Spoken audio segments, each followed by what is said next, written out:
All right, so what do y'all have me reacting to today?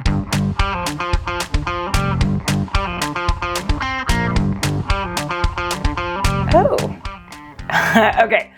All right, so first things first, I saw this video over the weekend because this is what we do. I love how to ADHD, so this is great, but I'm super excited because I saw so many things I want to talk about in here, so yes. All right, let's go. Hello, brains. So since almost the beginning of this channel, I've been going to conventions about ADHD. How cool it would be to have a big event where people with ADHD could come, meet up, connect, like find support, find connection, learn about their ADHD, and have that event be like incredibly ADHD friendly. Okay, so if I could just say really quickly, like this was a huge piece of why we started doing events the way we do. Now we don't do, like that's not the kind of event that we have done. The big event that is like how to learn about your brains and how to like, we have the ADHD Disrupt event, which is somewhat along that lines, but not quite what neurodivergent did. But this was a big piece. Like I've always wanted an event that could just actually hold my attention, that could actually provide me with what I needed in order to actually be able to do anything with the event information. And so this is, I 100% agree. I think this has been a very overlooked like gap in the event industry for a very, very long time, is like, how do you actually build an event that works for ADHD and neurodivergent brains as a whole? So last year at the International ADHD Conference, which is great because you get to connect with all these people with ADHD, you get to learn about ADHD, but it's still a conference in a hotel. It's not the most ADHD friendly thing in the world. Okay, that bit about like all these events that even the ones that are like built for ADHD people are not that ADHD friendly. Like, yes, right? They are in a hotel, which is like built to be bland and apply for all of these different events.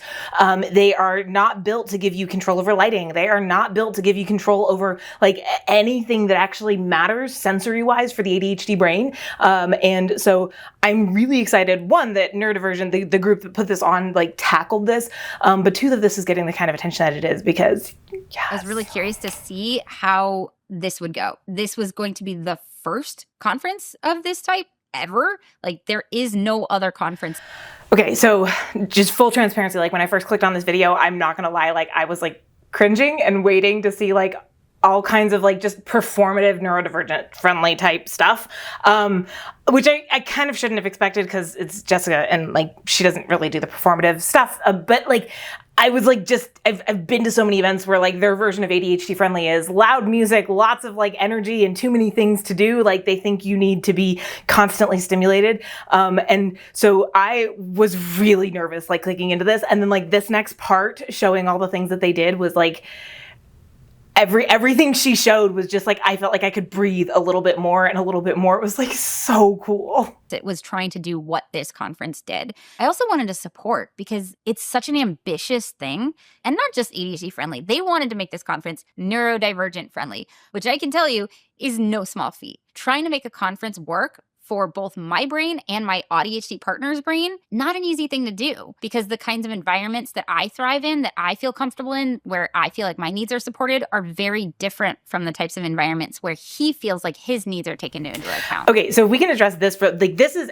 100% on point, because here's the thing, even what works for one ADHD person is not necessarily what works for another ADHD person. Like there has to be so much intention behind every little thing at an event built for the ADHD brain to make sure that the people who need this thing are supported and the people that that thing bothers them, fidgets or whatever, right? That is not distracting for them. And so there has to be so much thought behind everything, right? Like some people don't love colored lights in the room. It makes them like they're okay with it, but it can be really distracting. And so it can't be over the top, but then other people need that stimulation. So her point here of like trying to build an event for neurodivergent brains is really, really hard. And it's really hard even just inside of the ADHD world. Like that is just a piece of how the ADHD brain functions. And that's something that a lot of producers don't even want to tackle because there's not enough like readily available information out there about it. So I get there and the first thing I notice is how easy it is to find registration. I walk in and it's in a warehouse. It's one big room, but as soon as you walk in the door, there is registration. Okay, so I really love that they chose a non-conventional venue with their warehouse.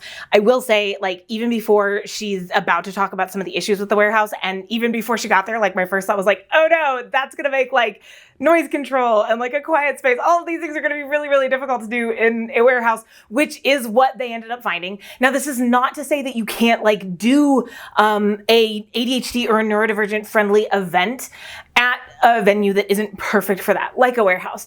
It just means that it's really important to provide like noise censoring. There are earplugs. They're really, really cheap. We're working on a relatively large event to make that neurodivergent friendly. And there are really inexpensive earplugs that you can provide to people on site that do not cost that crazy much money.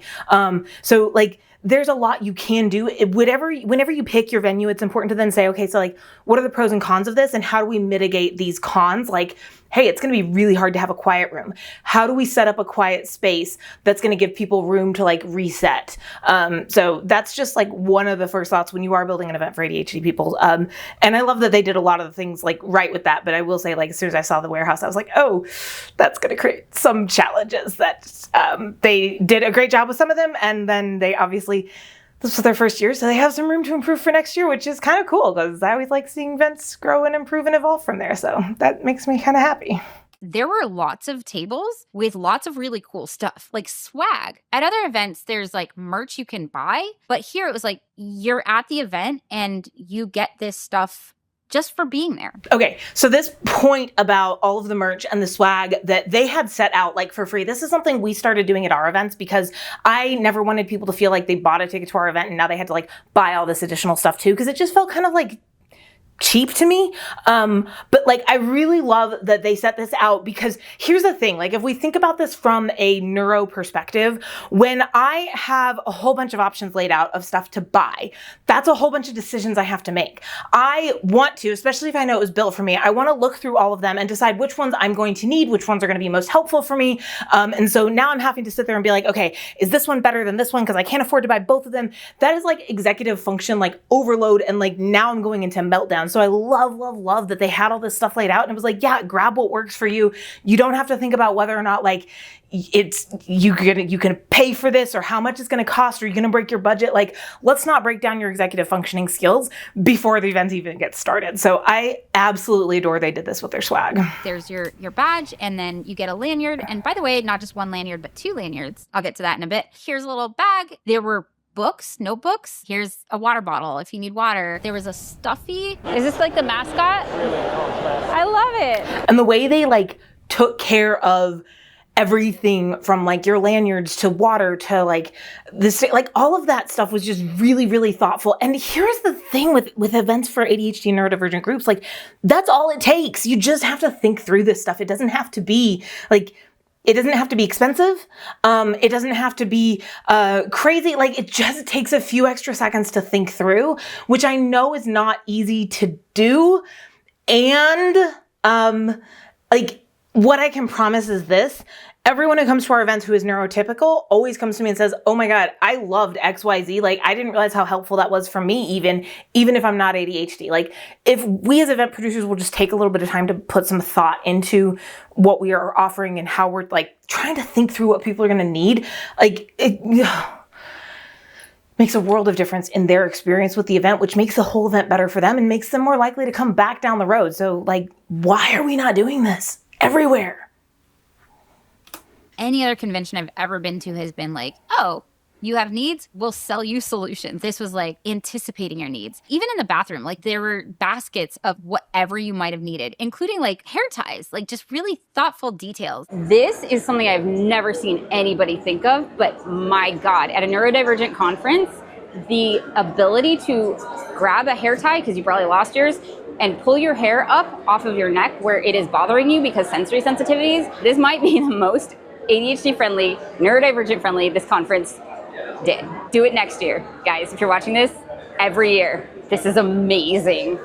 I love the fact that like one of her favorite things is the hair ties in the bathrooms because like those are so inexpensive and you know that not everyone grabbed one. They didn't need a hair tie for everyone, but like those are the little things that make people feel seen and like cared for at events. It is almost always the smallest little pieces that make people go like,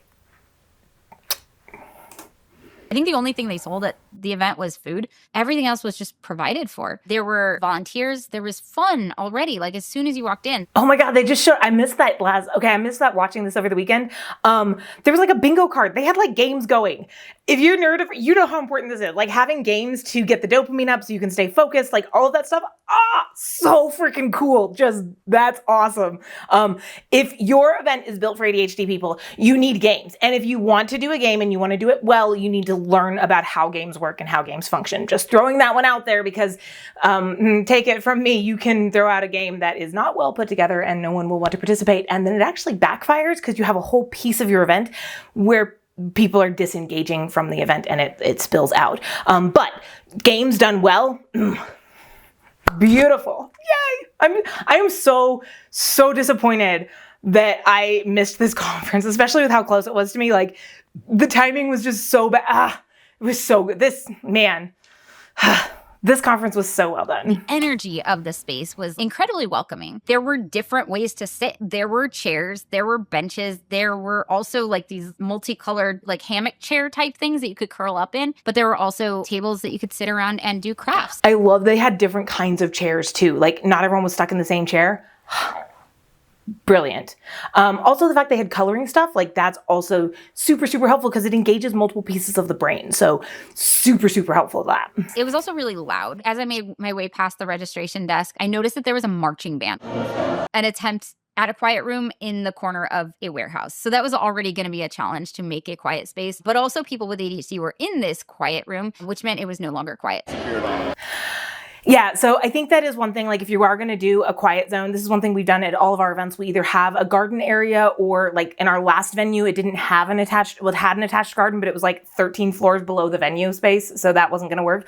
So we like brought in stuff for a garden. Doing that, it's not that expensive, but it went a long ways to getting people to like hush down and quiet down. And then if you're going to do a quiet space, like having someone in there to help monitor and manage and make sure, which again, I know is a manpower thing, but like that can go a really long ways for helping make sure you do have a quiet space. And then what you may have is like 2 quiet spaces.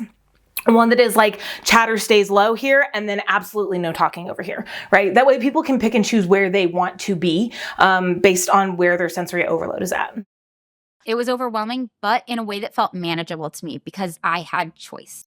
I love hearing from the community. I love getting to connect in person with other people with ADHD. So most of the time, that's the lanyard I had on. But I kept the other one tucked in my pocket. It kind of feels like the extroverted part of me writes checks that the introverted part of me can't cash. That little line about like the extroverted part of me writes checks that the introverted part of me can't cash. Like that is so true.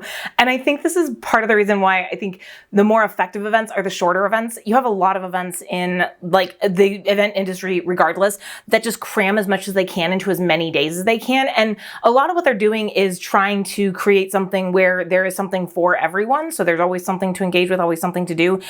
What you end up with, unfortunately, is a lot of people who are overwhelmed and overstimulated. And so they're checking out either mentally or physically. They're not able to get to the end and get the most out of it. So there's actually a lot of value in taking time to curate the event a lot better so that you aren't reaching that point of overwhelm, especially because most ADHDers that I know at least do that thing where we're like, we get around people, we're like, yes, I love this. And then all of a sudden, like we are 100% just crashing and done. Like that feels so real. It also felt like they kind of anticipated FOMO. And so there were fewer events happening at the same time. And they were all kind of happening in the same area. So it wasn't like if you went to this talk, now you have to like go all the way across to the other side of the hotel for a different talk. I love that they didn't have a whole bunch of events going on all at the same time. Because again, we come back to that executive function. Like you start making people make a lot of choices. They start to feel overwhelmed and they just start shutting down really quickly. So limiting the amount of options and choices. And again, curating, much more important.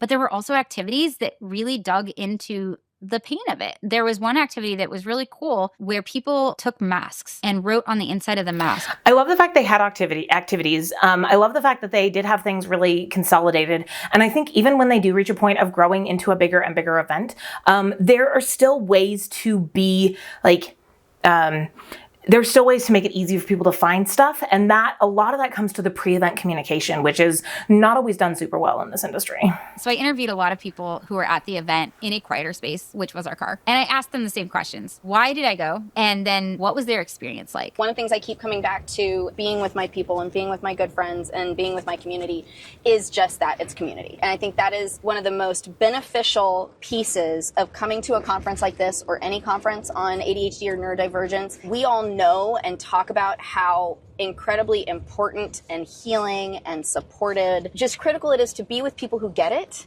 and who get us, who we can be 100% ourselves with. And I feel like they've done a really good job of trying to keep that focus of community. I love the fact that she really kind of like wraps it up by talking about the importance of having that community and having people that you can connect with, because I think a lot of times we get so in our own brains and so in our own headspaces that we end up really like thinking about this from it's just me. And one of the most important lessons that I've learned over the past few years is that it's not just me. Pretty much everything my brain is doing, pretty much everything I am doing, there are so many people out there who are feeling like they are the only ones doing that. And getting into spaces like this conference, like other conferences, and there's not a whole ton of them out there, I will say that. It's probably fairly self-serving to sit here and say, like, we have those events. A lot of our events cater to small business owners. So if that is you, fantastic. If that's not you, understand. I understand. But like finding spaces you can be in, like this is the whole premise behind the new brand that we launched, ADHD iOS, is this idea that we can create space for people to connect with each other, to realize they're not weird. They're not the outlier. Like, okay, we are the like minority of the population out here. But first of all, this is just how our brains function. And there's a lot of other people who function the same way. And when we learn to work with it, which was really the whole point of this conference, like when we learn to work with it, it becomes something really, really cool for us.